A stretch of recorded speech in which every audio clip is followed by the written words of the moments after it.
en délégation, forte délégation de l'UNSAS. Chef du département administration. Il y a Habib Aïdara, le secrétaire général du Salman, secrétaire général du syndicat de la SECNA. Donc au nom de la camarade Yvette Keïta, nous sommes venus apporter notre soutien indéfectible, sans faille, au syndicat des professionnels de l'audiovisuel, qui est un syndicat affilié à l'UNSAS. Ce que nous retenons, en tout cas de cette histoire, monsieur le directeur général, M. Niang, a foulé au pied le droit du travail. Il a raté son entrée dans cette direction générale de la RTS.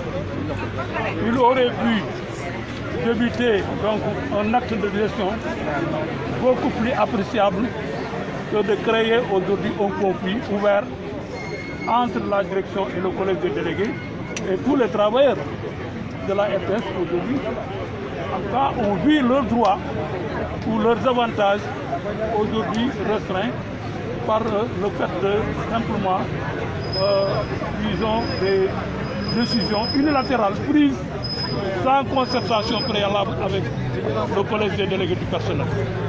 C'est la première remarque. Dans le fond, il ne peut pas y avoir de suspension d'un droit acquis, à moins que les parties se retrouvent pour discuter éventuellement de la possibilité de faire des réaménagements dans le dispositif de l'accord collectif d'établissement. Cela n'étant pas, je crois que Pape Alé doit revenir à de meilleurs sentiments, revoir en tout cas sa posture. Le directeur général convoquer le collège des délégués et entamer des négociations le plus rapidement possible pour remédier à la situation. Parce que pour nous, il n'est pas question ni de suspendre ni de supprimer un avantage acquis parce que c'est la loi, c'est le droit du travail. Une fois qu'il y a ce qu'on appelle les trois critères réunis, la fixité, la régularité et la constance, c'est un droit acquis.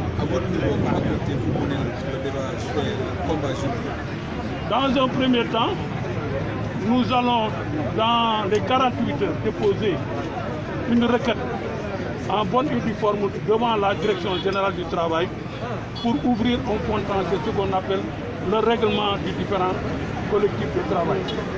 Et dans les 8 jours qui suivent, normalement les parties doivent engager des négociations pour en sortir avec un constat. Soit c'est l'échec des négociations, soit c'est un accord scellé entre les parties.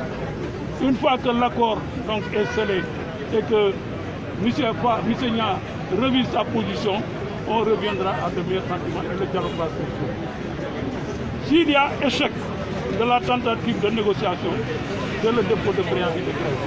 Donc les travailleurs vont déposer le préavis de grève en bonne et due forme et on va respecter le délai de préavis pour entamer maintenant des séries d'actions.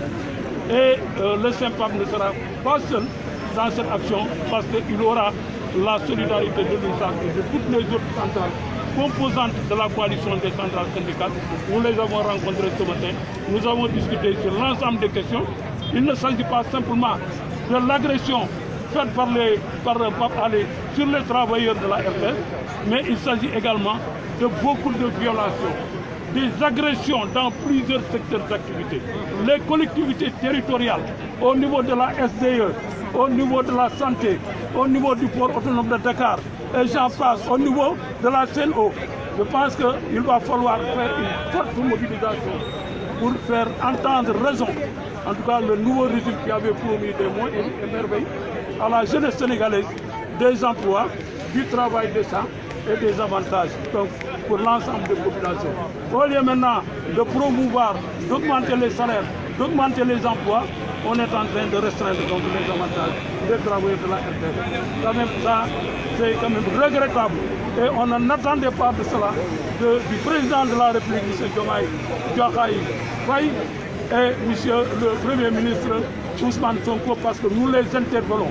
Ce sont les plus hautes autorités de ce pays. Nous les attendons, en tout cas sur des actions concrètes, au lieu de réduire les avantages des travailleurs.